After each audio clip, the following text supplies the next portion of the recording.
feeling when camp's over and you're one of the last ones there and you don't really want to leave or stay because leaving means that it's really over, but the longer you stay, the more the way you look at it seems to fade.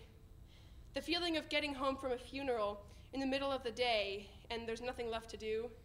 The feeling of looking at an empty stage after the set is taken down and you step out on stage and all the magic that used to fuel your euphoria has broken the fourth wall and run away.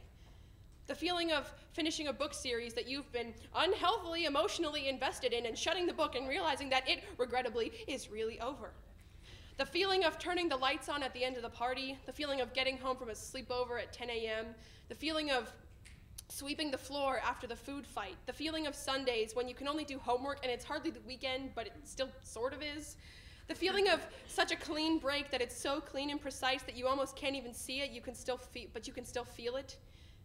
You know that feeling? What is that? Is there a word for that? Ghost, maybe? The feeling like there is unfinished business that you can't get done, the melancholy that hits you like a tidal wave, the color of butterscotch pudding, the end of a book that doesn't have a happy ending. You know that feeling? I hate it.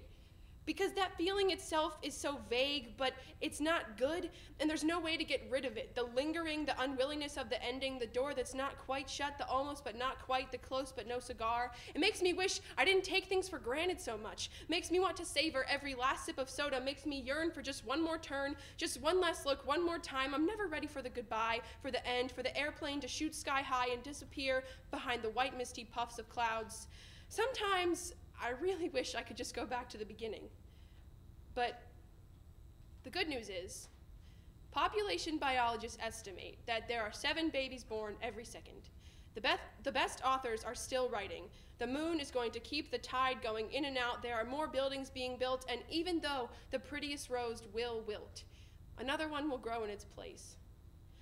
Energy cannot be created or destroyed, only transferred. So stop looking back to where it once was, because it's not there. It's here. Look.